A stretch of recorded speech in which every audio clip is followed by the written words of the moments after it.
구독과 좋아요. 클릭. 안녕하세요. 안녕하세요. 오늘은 코로나19 시대, 위기 시대 우리 요양보호사들에게 힘이 되어드리는 유튜브 노동상담 벌써 6탄입니다. 그리고 오늘 이제 근로계약서에 대한 얘기를 좀 우리 변호사님과 함께 진행을 좀 하겠습니다. 근로계약서 관련된 또 문제점들이 굉장히 많습니다. 맞아요. 우리가 5탄에서 야간 휴게 시간에 대해서 다뤄봤었는데요. 어쩌면 그런 얘기들이 이 근로계약서 안에 맞아요. 이 종이 한 장에 또 다 담겨 있기도 합니다. 그래서 몇 가지 좀 사례 얘기로 한번 시작을 좀 해봤으면 좋겠습니다. 3개월, 6개월짜리 근로계약을 맺고 있어요. 근데 3개월 맺고 또 3개월 연장하고 또 3개월 연장하고 이런 식으로 네. 가는 경우가 있고 아니면 6개월짜리로 보통은 실은 1년짜리로 계약을 그동안은 맺었었는데 갑자기 올해부터는 이제 끊어서 계약을 네. 하는데 코로나를 핑계를 많이 대요. 네. 그래서 어르신이 줄을 수가 있으니 라는 걸로 해서 근로계약을 좀 줄여서 맺는데 문제는 이게 해고도 지금 많아지는 것도 있고 원래는 1년, 2년 차, 3년 차 근무를 하고 있다가 갑자기 근로계약서를 6개월짜리로 쓰는 이런 식으로 또 근로계약 형태가 변경이 되는 사례가 있습니다. 매년 같은 센터에서 같은 요양원에서 일을 하는데 이렇게 갑자기 계약 기간이 이렇게 변경이 돼도 되나요, 변호사님? 일종의 계약이기 때문에 조건을 변경해서 하자는 것에 이제 동의를 하면 가능한데 일방적으로 한쪽이 부동의하는데 특히 노동자가 부동의하는데 그것을 네. 당연히 강요할 수는 없는 것이고요. 근데 이제 현실적으로는 싫은데 울며 겨자 먹기로 이제 하시는 분들 대부분 그런 경우죠. 있죠. 네. 다들 그렇죠. 네. 양자가 대등하지 않기 때문에 단결권이라든지 그다음에 단체 협상권, 그다음에 단체 행동권 이런 것들 해서 뭉치면 대등하게 협상할 수 있겠다. 네, 이런 차원에서 보장되는 것이 이제 노동조합이고요. 네. 그래서 그런 부당한 요구가 있다면 이거야말로 뭉쳐야지 뭔가 권리를 보장받을 수 있기 때문에 노동조합을 통해서 함께 해결할 수밖에 없는 네. 부분이 있습니다. 그래서 또 이런 사례도 있습니다. 최근에 근로계약서를 쓴 거를 제가 이렇게 살펴보니까 계약 기간은 뭐 1년으로 하거나 뭐 기간이 없음이나 이렇게 이제 근로계약을 네. 맺는단 말이죠. 네. 근데 단서 조항에 네. 어르신의 사정상 이렇게 될 경우에는 1번 위의 항이 있더라도 계약 만료로 본다. 이거는 네. 법적으로 문제 없나요? 문제가 있죠. 일단 너무 네. 불리한 조항이잖아요. 네. 그렇죠, 그렇죠. 사실상의 해고가 훨씬 쉬워지는 뭐 네. 계약 만료라고 하든 어떤 쉬워지는 이런 문제가 있습니다. 관련해서는 조항이 들어있는 계약서에 서명을 하셨더라도 네. 반드시 그런 건 아니지만 대부분의 경우에 다투실 수 있는 방법은 있습니다. 어떤 걸 다투어야 되나요? 이미 확립된 대법원 판례인데요. 아파트 뭐 네. 입주자 대표회의 네. 뭐 이런 게 있고요. 네. 그다음에 요거를 위탁해서 관리한 업체가 있습니다. 네. 이게 사용자와 노동자들이 있는 건데요. 비슷한 상황인데 요 아파트랑 위탁 계약이 해지되면 우리의 근로계약도 해지되는 걸로 하자고 돼 있었는데 이렇게 그게- 볼 수 없다. 볼 수 없다. 어떤 실체적 정당성이 있는지 최고예고 수당 같은 네. 것들을 지급했는지를 다 따져야지. 그래서 뭐 그럴 수는 있겠죠.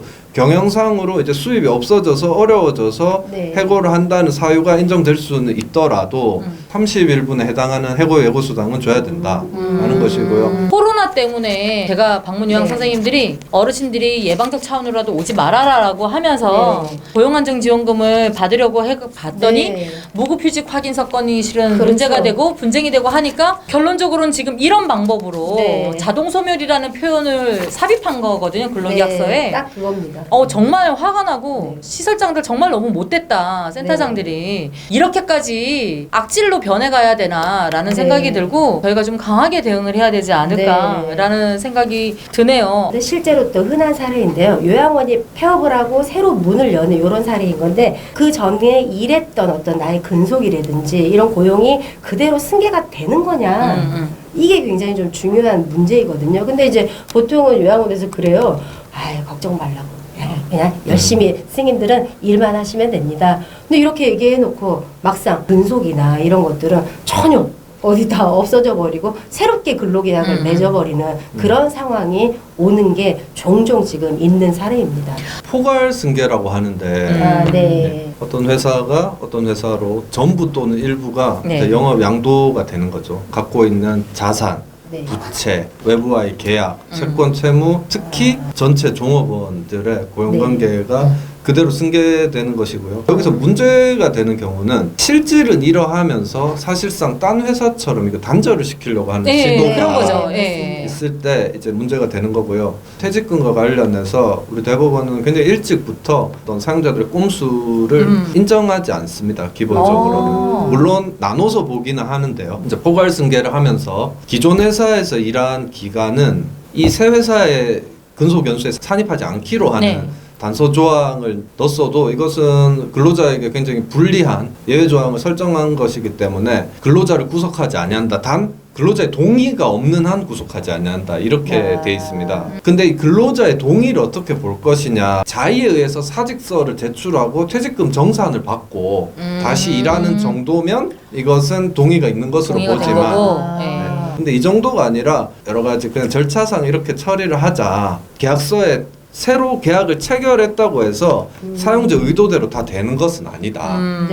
근속연수는 인정받을 가능성이 더 많다. 이것이 그냥 형식적으로만 꼼수를 부리는 것이라면 이런 말씀을 드리는 것인데 새로 작성 안 하실 수 있으면 그게 제일 좋을 것 같아요. 기존 걸로 가자. 그냥 가는 게 가자. 이렇게 하시는 게 좋고 근속 단절에 새로 쓰시더라도 새로 쓰셔야 된다면 근속 단절에 대한 조항은 합의하지 않는 방향으로 하실 수 있으면 좋을 것 같고요. 그 이전 단계에서도 계속 구두로 얘기하는 것들에 대해서 가능하다면 확약서를 요구하신다든지요.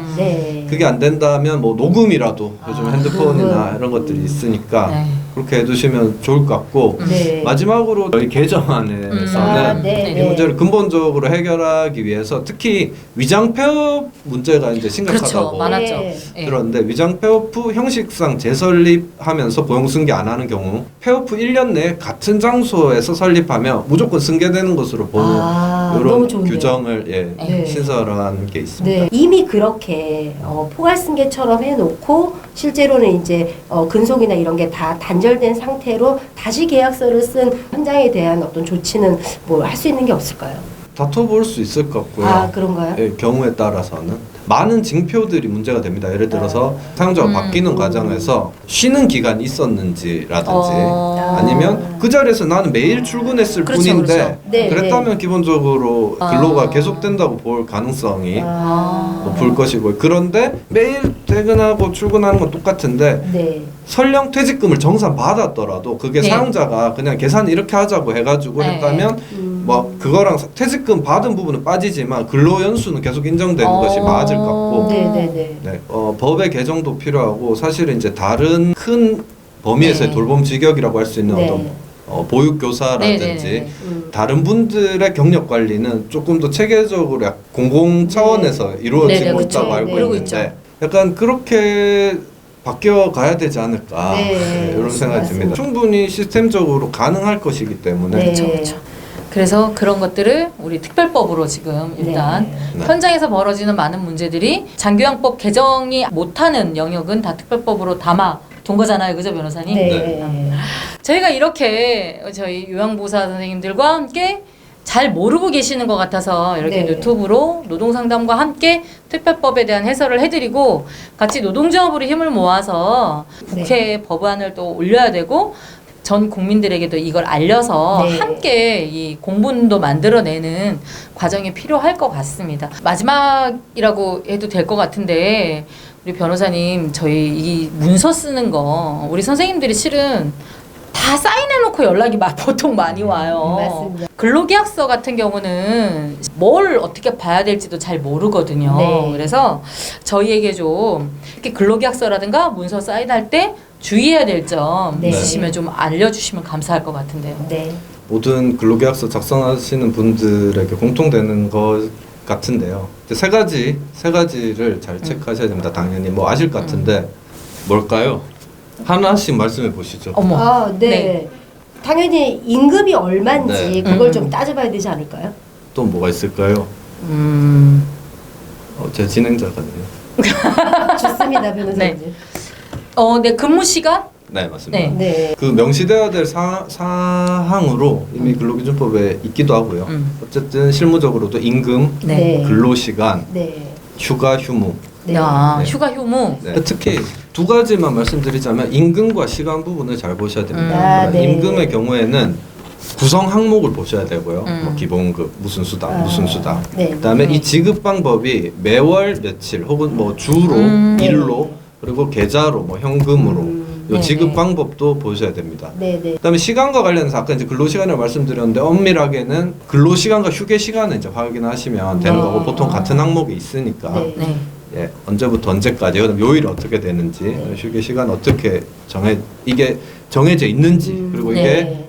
지금 얘기되는 것과 같은지를 확인하시면 되고 마지막으로는 그리고 이제 휴가와 네. 관련된 것들을 그렇죠. 휴가. 네. 보시면 될 것 같고 예외 조항을 특히 여기 플러스 알파로 예외 조항을 잘 보셔야 됩니다. 아까도 있었지 않습니까? 수급자의 사정으로 이렇게 뭐 예. 만료된 것으로 네네. 본다. 네. 그런 단서 조항, 예외 조항, 혹은 단이 없더라도 이렇게 약정은 하지만 이런 경우에는 뭐 요양원 측에서 판단하는 대로 한다는 식의 어떤 이런 거 네네네. 꼼꼼히 보시고 서명하시는 게 필요할 네. 것 같습니다. 그리고 고민이 되신다면 서명하시기 전에 문의도 네. 노동조합 쪽으로 해주시면 좋을 것 같아요. 그쵸. 이렇게 근로계약서 내용으로 6탄을 이렇게 좀 이렇게 만들어 봤습니다. 어떻게 좀 도움이 되셨나요? 그러면 인사하는 것으로 마무리하겠습니다. 네, 인사.